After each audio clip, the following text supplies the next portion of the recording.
नमस्कार साथीहरु सबैलाई। अनि आज हजुरहरुलाई एउटा कापीको पान्नाबाट फूल बनाउने तरिका हजुरहरुलाई सिकाउन गइरहेको छु। सायद कसैले बनाउनुहुन्छ होला, कसैले जान्नुहुन्न अनि यस प्रकार छ। मैले एउटा कापीको पानो ल्याएँ, लेखेको छ है। तर यो कापीको पानो मैले वर्गाकार गराएर तोड्नका लागि के गरेँ भनेपछि साथीहरु म नदेखिन सक्छु। कापीको पानो हेर्न सक्नुहुन्छ। बराबर गराउनका लागि यस्तै गराएर बिचमा गरेर त्यसपछि यसलाई वर्गाकार रूपमा काटेँ। काटिसकेपछि के गर्ने त भनेपछि साथीहरु ल यसलाई यस्तो मोडे दुईटा कुना, फेरि यतातिरको पनि चाडा कुना यसरी मोडे। हेर्न सक्नुहुन्छ कसरी मोडे भन्ने। यसरी मोडेर त्यस्तो बराबर साइजको उसमा लगाएँ। सबैले नि यस्तै गराउने है। त्यसपछि जहाँ मोड्यो नि मोडेका तीनटा चावडा पोरा आए। यस्ता खालका पोरा छन्, तिनी पोरा बाहिर हुन्। फेरि यता भित्रतिर यस्तो यसरी छोप्ने। जस्तै यताबाट छोपे पनि भयो। यसलाई यस्तो छ भने जस्तै चावडा पोरा जस्तो परे त्यसलाई बिचबाट ठ्याक्क लाएर यस्तो गराउने। चावडा चुच्चा जस्तो बनाएर चार कुने जस्तो हुन्छ त्यस्तो गराउने। यस्तो गराएर बराबर यिनीसित यो बराबर मिलोस्, योसित यो बराबर मिलोस् यस्तो गराउने। यसरी यहाँ गर्ने। फेरि यताबाट पनि फेरि यस्तो गराएर फेरि यता पनि त्यस्तै किसिमले गरिसकेपछि यस्तो हुन्छ साथीहरु। चावडा कुना यसरी मिले। अब यस्तो गरिसकेपछि के गर्ने त भनिसकेपछि अब जो चावडा चुच्चा छन् यसका चुच्चालाई यो यहाँबाट मोड्ने है। जस्तै यो चुच्चालाई यो त मोडेर यसमा ल्याइसके है। यसित बराबर गराउने। हेर्न सक्नुहुन्छ। अनि यताबाट जो मोडे भने यताको चुच्चो पनि यतैतिर मोड्ने। मलाई हेर्न सक्नुहुन्छ यसरी मोड्ने। यताको पनि यसरी मोडे, यताको पनि यस्तै गराएर फेरि सानो गराए। यस्तो गराएर तपाईहरुलाई फूल बनाउने तरिका सिकाउँदै छु। यसरी मोड्ने है।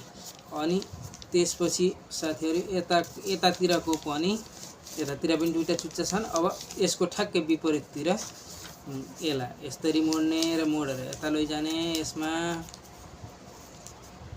अनि यसलाई पनि त्यस्तै गराएर मोडेर यता लैजाने।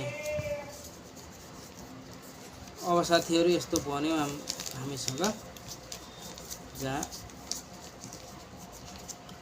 चावडा चुच्चा पनि भयो अथवा चावडा पोरा सितको यस्तो चावडा चुच्चा सितको यस्तो बन्यो। यस्तो बनिसकेपछि फेरि जहाँ मोडेका थियौं यसलाई फेरि हामीले यतातिर मोड्ने।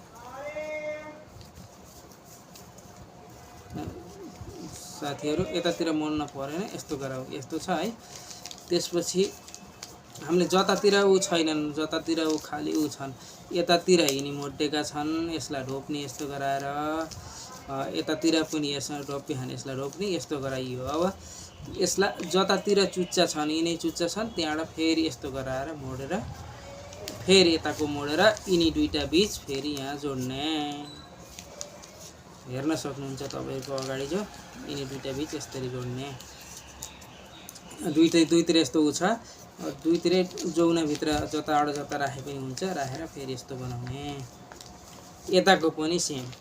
जस्तै यता खाली छ भनेपछि यतातिर छ भनेपछि यसलाई यस्तो गराएर त्यसपछि यता यो भित्र राखे पनि भयो, यो यता भित्र राख्ने हुन्छ। मैले यता राखे। तपाईले देखिसक्नु भयो।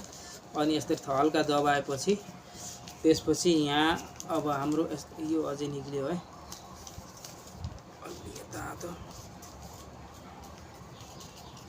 जता राख्ने हुन्छ यताको उता, उताको उता, जताको चारे पनि हुन्छ। तर त्यहाँ अड्किन पर्यो है। फुक्यो भने फेरि हाम्रो फूल फुस्किन्छ। अलि राम्रो अलि भित्र नभएको कारणले मैले अलि दबाउँदैछु है साथीहरु। अलि राम्ररी हुनु पर्यो के। अब भयो। यस्तो भयो भने हाम्रो यस्तो खालको भयो। यता चुच्चा सितको मिसेको भयो। यतातिर अब मुटुमा केही पनि छैन। अब यसलाई चारतिर ऐका जस्तै चावडातिर गराउने। त्यसपछि यहाँबाट एउटा दुलो जस्तो छ त्यसबाट फुक्ने। हल्का बेसकै फुक्न भने सबै फुट्छन्। फुकिसकेपछि अब यो चुच्चा जस्तालाई यसरी हल्का आधा निकाल्दिने अनि यसलाई पनि हल्का आधा निकाल्दिने अनि यसलाई पनि आधा निकाल्ने। त्यसपछि यो फुलको पात जस्तो फुल जस्तो भयो साथीहरू। ल हेर्न सक्नुहुन्छ यो एउटा फुल बन्यो।